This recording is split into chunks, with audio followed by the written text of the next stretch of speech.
Good morning, everybody. This is going to be part 2 from our Tinley trip. Now, we left off with the ride home. We talked a little bit about the future and what's coming up. We talked about Tinley, how that went down. This video is going to start off, we're at the house now. We're pulling the racks in, and we're going to start moving our snakes out of quarantine. So, hope you guys like this video. I know it's pretty choppy, but I've been trying to do a whole bunch of other things, and this one just got put together pretty quickly. But I did want to finish it out for you guys. So enjoy. We're home. Now we're going to bring in the racks and get everything set up, and you get to watch and see. So we purchased another FP40 rack. Just got to get the legs on here.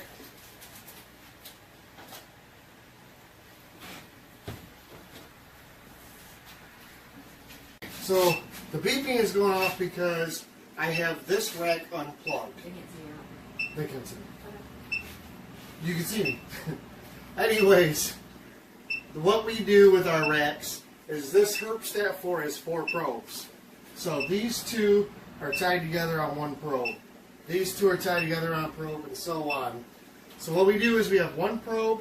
It's in the third drawer down, attached right to the heat tape. So what you need to do in order to make sure this heats up equally as this is, for instance, with this rack, I unplugged it so there's no power going here.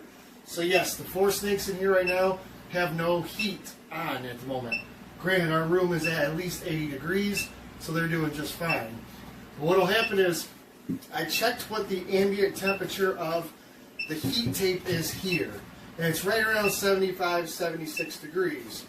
So what I do is you take an extension cord and you plug this rack into the extension cord, and you plug this rack into the extension cord. Once the probe that's sitting down here reads right about 76 degrees, I will plug it into the back of the Herpstat, and that means that these should be at the same tank, or the same temp, roughly, within a degree or so. That way, when the Herpstat powers up, both racks will power up at the same time, and when this probe says it's at 90, they'll shut off and stay there, so they both should rise at the same rate because they are the same wattage tape throughout. It's all powered by the extension cord. Basically, power goes to the cord, and anything plugged into it turns on. So that means both these racks will turn on in one shot. So the beeping is because it's below the alarm. We set our alarm for, what was it, 88 degrees? 80 degrees. So basically, if we're out of the room and we have a failure, at 88 degrees, that probe's going to read, the Herpstat's going to beep. Right now, this is at about 81.9 degrees. So I got about 4 degrees yet I want it to drop. And then I'll plug it in, and both of these will heat up at the exact same time.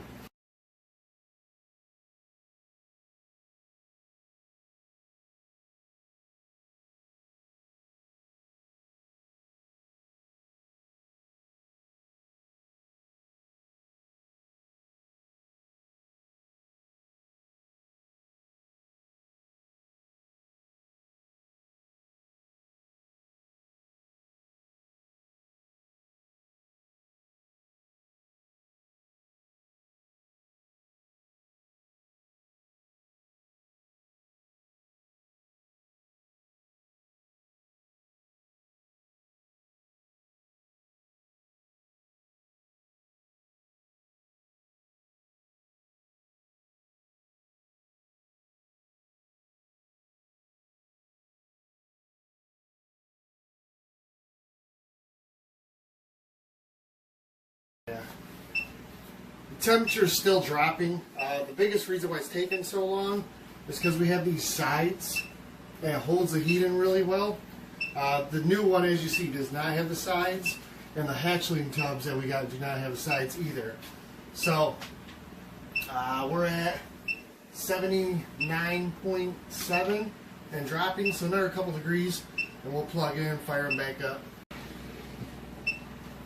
She's so pretty. Even in blue, she's pretty. Good layer, hopefully. Hopefully. Knock on wood. Lots of that around here. Yeah. Alright, so something I wanted to share with you guys. Jesse at Freedom Breeder was nice enough to give us some cocoa blocks, the Freedom Breeder cocoa blocks to try out. On the flip side of that, I also want to make sure to say Eric White at TGR is the one who supplied us with these.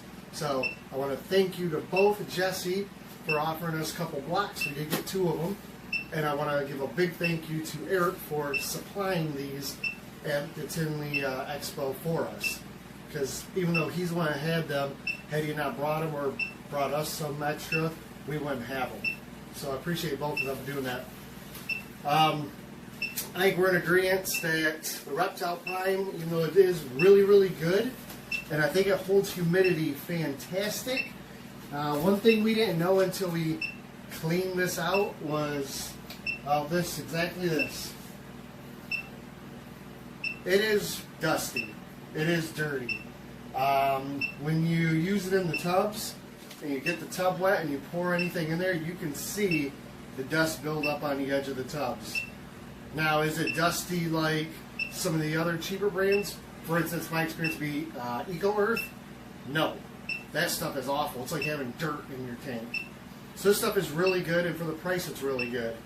But we're going to try out the cocoa blocks, and we're going to put this in with the Kenyan sand boas because we're not going to use the Reptizor pads with them. We want them to have a substrate because they do dig. So these are specifically going to go in there. But we'll, over the next couple weeks, be able to tell you what we think about them. Everybody else is going to be 100% on Reptizor pads. We love them. Until we find something different to try out, that's what we're going to use. Alright, so for you non-Patreon members, here's the moment you've probably been waiting for. Here's one of our breeder females coming out of quarantine. This one is a lithium, which is a cinnamon butter. So, we got some plans for her. I think the idea is going to be looking to get some blue-eyed Lucies out of her, or some cinnamons. We got a lot of options to go with her. So we're going to put her in her new tub.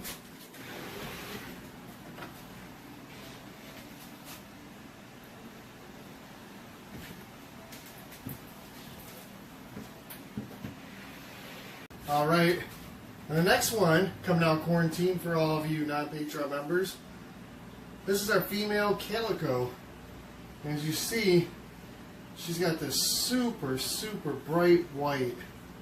I mean, just absolutely stunning. To us, we don't know the lineage, but she does appear to be very similar to the flora and fauna line. Again, I'm not going to call her that because I don't know, but this is pretty much what those are well known for, is that high white. And it is just unbelievable. She's got so much white that it even comes up on her back here. I mean, she is a stunner. So we're excited to get her into the breeding program as well. So we'll pop her in her new tub.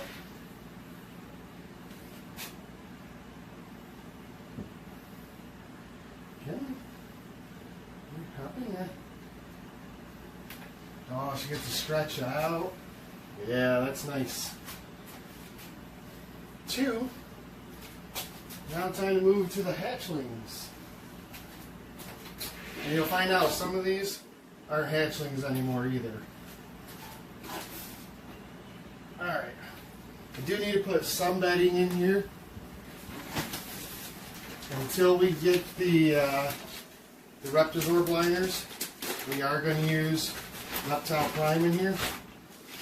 We're going to put an order in for the Reptizor pads tomorrow, so hopefully we'll have those midweek.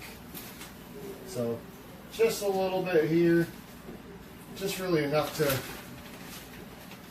cover and lightly cover. It doesn't have to be completely covered by any means.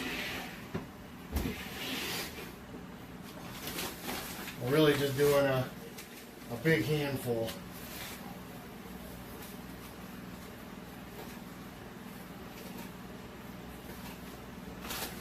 And a pinch. And I mean, to show you guys, like, seriously, And that's about all I'm putting in there. I don't mind if they lay on the floor for the most part, the ground of the tub. I just want to have a little something in there for them. Another one that I know most of you don't know about. This one just came out of our quarantine. This is from JKR, and this is Jamie's Pastel Pied Female. Another couple here. We got a female hypo, straight single gene hypo. And then this one we picked up from SRS. And this is a female calico, single gene. So, it's another couple again that we got.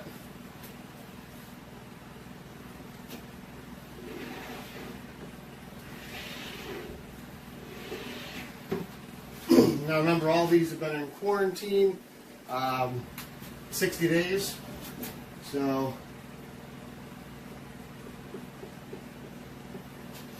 that's why they are here, because of the ones we purchased today at Tinley. They need to go into quarantine. We had to move these ones out. So we do have a couple others here we're going to get dropped in. And yeah, we'll go from there. And that's where we're going to end up. Again, it was a pretty quick video I put together. I really just wanted to showcase the fact that we got more racks, we moved snakes out of quarantine, and I'm going to go in detail and show you all the snakes probably next week or so, and let you know what actually we got, close-up video of all the snakes, get you some nice content. This really was just to let you know what ended up at the end of Tinley. We were exhausted, and it probably shows in the videos. So, any questions, comments, concerns, if you want to know how you can get involved with JDH Reptiles and get deals on all of your snakes and supplies, send me a message, jdhreptiles@gmail.com, or use the links below and find a way to contact me that way. Have a great day, everybody.